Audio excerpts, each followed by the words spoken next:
जो माननीय नेता का पहले से जो स्टैंड है, एक राष्ट्र और एक चुनाव, एक nation one nation one election, उस पर उन्होंने समर्थन किया है। इसका ये मतलब थोड़ी है कि ये चुनाव अभी होने वाला है। नहीं, ये सब बेकार बात है। मध्यावधि चुनाव क्यों होगा? क्यों मध्यावधि चुनाव होगा? ये तो क्योंकि हमारे पार्टी के लोगों ने जो नीतीश जी का जो भाव पहले से है, बराबर नेता बोलते रहे हैं कि बहुत खर्च होता है, चुनाव में लोग फंसे रह जाते हैं, डेवलपमेंट का काम बाधित होता है, इसलिए तो उस स्टैंड पर क्योंकि हमारे पार्टी के नेता ने किया तो उसको घूम घूम के उसका भ्रम फैला रहे हैं। हमको जो आदमी के पास जब बिहार मिला था तो 32,000 करोड़ का बिहार था, आज 2,70,000 करोड़ का बिहार हो गया। उनके बारे में कहते हैं कि विजन नहीं है। नमस्कार, आप देखना शुरू कर चुके हैं फर्स्ट लुक बिहार। मैं रामनाथ कोविंद की जो कमेटी है इसमें वन नेशन वन इलेक्शन वाले मुद्दे पर चर्चा होती है, जिसमें सभी राजनीतिक दलों के नेताओं को बुलाया गया था। वैसे ही जेडीयू के ललन सिंह और संजय झा को भी इस कमेटी में शामिल किया गया। उन्होंने भी समर्थन किया, जिसमें हमने जेडीयू के नेता अशोक चौधरी से बात किया कि क्या मध्यवर्ती चुनाव हो सकता है, तो उसमें उन्होंने साफ कहा कि ये काफ़ी लंबी प्रक्रिया है, जिसमें काफ़ी समय लगने वाला है, जिसको लेकर बस ये एक पहल है। और क्या कुछ कहा है अशोक चौधरी ने, पहले आप सुनिए। नहीं, ये सब बेकार बात है। मध्यावधि चुनाव क्यों होगा? क्यों मध्यावधि चुनाव होगा? ये तो देखिए, एक राष्ट्र एक चुनाव के लिए रामनाथ कोविंद जी की एक कमेटी बनी हुई है, और ये कमेटी पहले बनी थी और सभी राजनीतिक दलों से इस पर राय मशवरा वो कमेटी कर रही है। तो उन कमेटी ने हमारे पार्टी को भी बुलाया था, जिसमें हमारे पार्टी के पूर्व अध्यक्ष ललन सिंह जी और संजय झा जी उसमें शिरकत किए थे। और जो माननीय नेता का पहले से जो स्टैंड है, एक राष्ट्र और एक चुनाव, एक नेशन वन इलेक्शन, उस पर उन्होंने समर्थन किया है। इसका ये मतलब थोड़ी है कि ये चुनाव अभी होने वाला है, ये मध्यावधि चुनाव अभी होने। इस सब पर एक कंसेंसस होगा राष्ट्र का।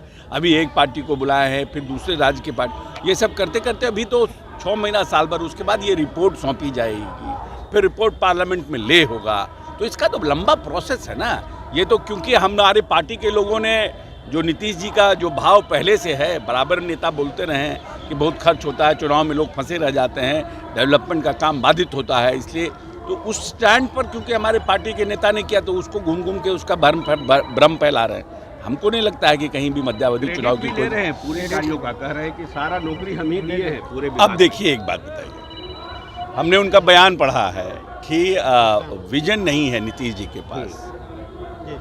इससे बड़ा हास्यपद कोई बात हो सकता है? जिस नेता ने 6 योजना की शुरुआत बिहार से की और इसको केंद्र सरकार से लेकर दूसरे राज्यों ने अंगीकार किया, वैसे व्यक्ति के बारे में आप कहते हैं कि विजन नहीं है? जिस व्यक्ति ने जल जीवन हरियाली पर जो यूएनओ यूनाइटेड नेशन ने जो मीटिंग किया इन्वायरमेंट पर, क्लाइमेट चेंज पर, उस पर माननीय नेता नीतीश कुमार के बुला करके पूरे विश्व के जो इन्वायरमेंट के लोग थे, नेता थे, जो काम कर रहे हैं, उनके सामने नीतीश जी की बातों को रखवाया। उनके पास कहता है, उन लोग कहते हैं कि विजन नहीं है। जिस व्यक्ति ने इस प्रदेश में पहली बार साइकिल योजना, पोशाक योजना शुरू की और लड़कियों की संख्या जो है स्कूलों में बढ़ाने का काम किया, उनके बारे में कहते हैं कि विजन नहीं है। जिस व्यक्ति ने हर घर में जल नल योजना की शुरुआत बिहार से शुरू की, जिसको केंद्र सरकार ने अडॉप्ट किया, उनके बारे में कहता है कि विजन नहीं है। जो आदमी के पास जब बिहार मिला था तो 32,000 करोड़ का बिहार था, आज 2,70,000 करोड़ का बिहार हो गया। उनके बारे में कहता है कि विजन नहीं है। जैसा कि आपने सुना किस तरह से अशोक चौधरी ने कहा कि अभी मध्यवर्ती चुनाव होने की कोई उम्मीदें नहीं है। इसके साथ साथ तेजस्वी ने जो नीतीश कुमार को लेकर कहा कि उनके पास कोई विजन नहीं है, उस पर भी कहा कि ये तो एक हास्यपद बात है कि नीतीश कुमार, जिन्होंने इतने सारे कार्य बिहार में किए हैं, जिन्होंने 32,000 करोड़ के बिहार को आज 2,70,000 करोड़ का बना दिया है, इसके साथ साथ उन्होंने नीतीश कुमार के किए गए कार्य को भी गिरवाया है। तो आपने सुना क्या कुछ कहा अशोक चौधरी ने। इस खबर को इतना ही, और खबरों के लिए बने रहिए हमारे साथ। फेसबुक को लाइक कीजिए, धन्यवाद।